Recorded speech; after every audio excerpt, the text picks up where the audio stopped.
An Introduction to Constitutional Law, 100 plus Supreme Court Cases Everyone Should Know by Randy Barnett and Josh Blackman.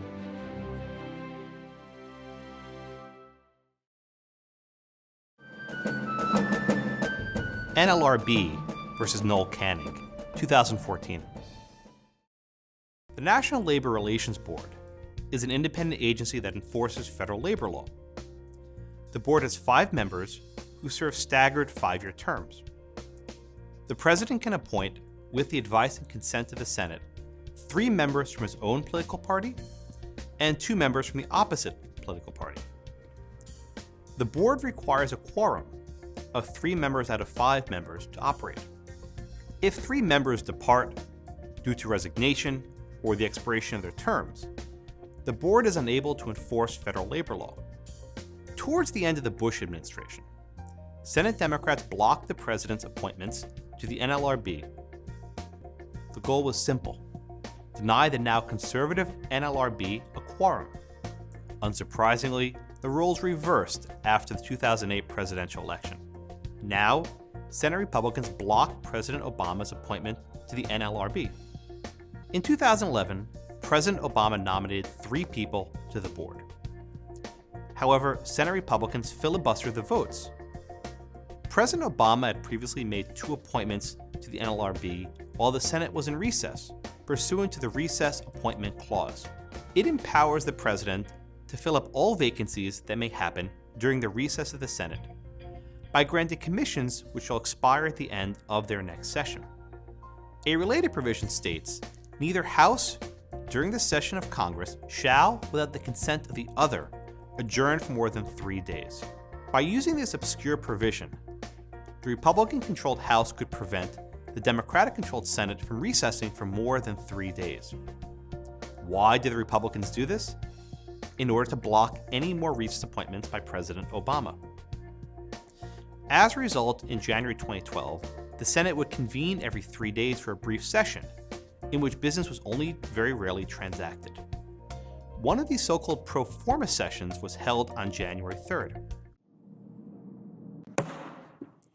The Senate will come to order. Pursuant to the Constitution, the hour of 12 noon, January 3rd, having arrived, the Senate convenes the second session of the 112th Congress. After this pro forma session, the Senate adjourned until the next pro forma session convened on January 6th. On January 3rd, after the pro forma session began, NLRB member Craig Becker's term expired. At that point, unless he was replaced, the 2-member board no longer had a quorum to conduct business.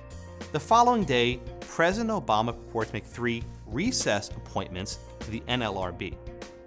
Now, the board once again had a quorum. Shortly thereafter, a bottling company based in Washington state named Noel Canning challenged the constitutionality of a judgment imposed by the NLRB due to a lack of a quorum on the board. The company asserted there was no quorum because President Obama's 3 appointments to the NLRB were not made during the recess of the Senate, as required by Article 1, Section 2.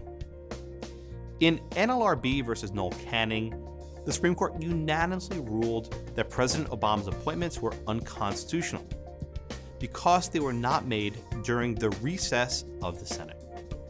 But the court divided 5-4 on exactly why this was so.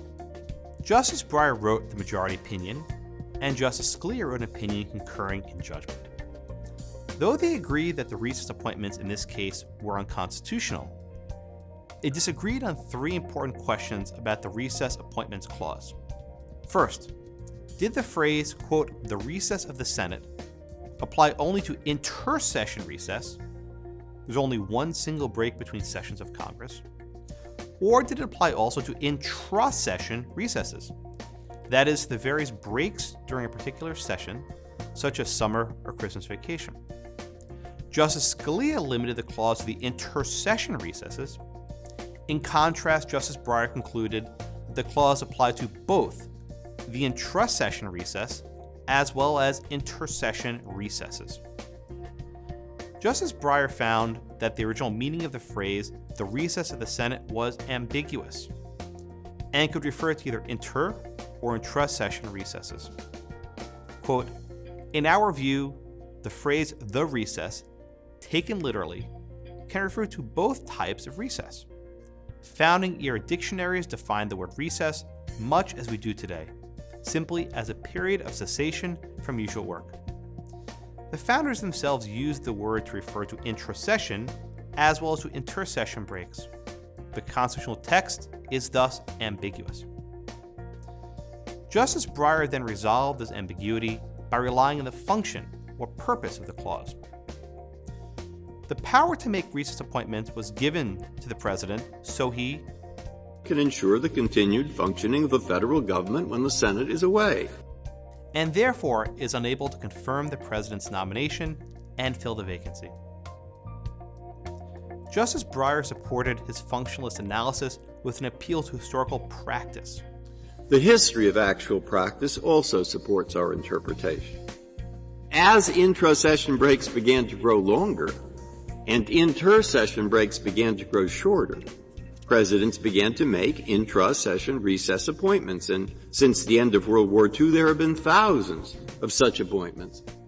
In his opinion concurring in the judgment, Justice Scalia found the original meaning of the text to be unambiguous.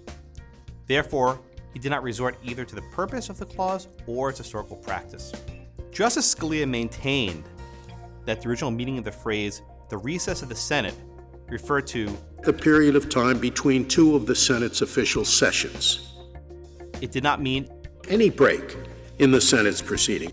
Next, Justice Scalia explained that at the founding, as today, the word recess had both a formal meaning and a colloquial meaning. Formally, it meant the period of time between two of the Senate's official sessions. That was how the phrase "the recess" was generally used in governmental practice, and that was surely how it was understood in the Recess Appointments Clause. But in colloquial usage, a recess could mean any break in the Senate's proceedings. under the majority's reading, he explained, a half-hour lunch break, for example, could be called a recess.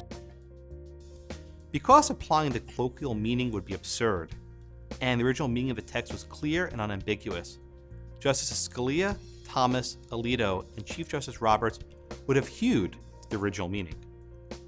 The second question was, did the clause apply only to vacancies that came into existence during the recess, or did it also apply to vacancies that arose prior to the recess?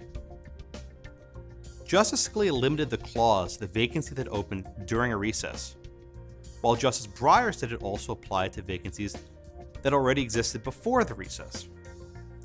Justice Breyer acknowledged that, to a modern ear, the words vacancies that may happen during the recess sounds as if they refer to vacancies that initially occurred during the recess.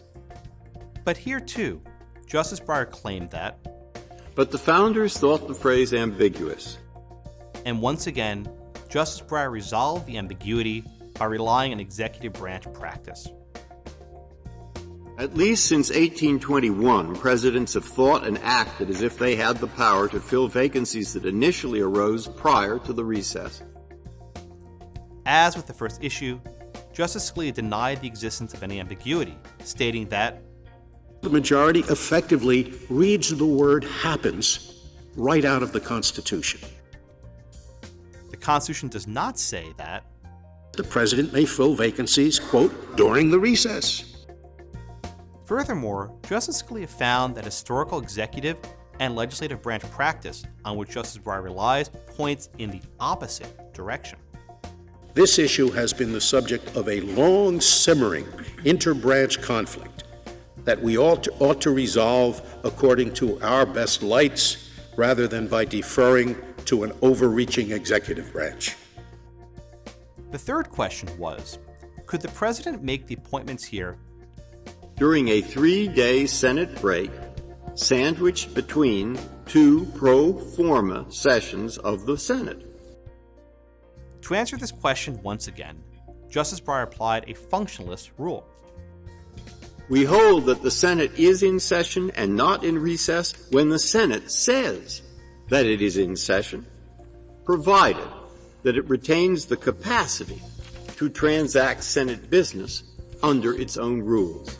And that was true of the pro forma sessions here. Justice Breyer then concluded that, quote, in light of historical practice, a recess of more than 3 days, but less than 10 days, is presumptively too short to fall within the clause. Justice Scalia ridiculed this Goldilocks standard, not too hot, not too cold, as Just made up. he stated, A 3-day break is too short. A 4 to 9 day break is probably too short, unless the president can persuade a court that the situation was really urgent. And 10 days is probably long enough most of the time, although the majority isn't really clear about that. These new rules have no basis whatever in the Constitution. to the contrary, Justice Scalia explained, the framers did not specify how long the recess had to be.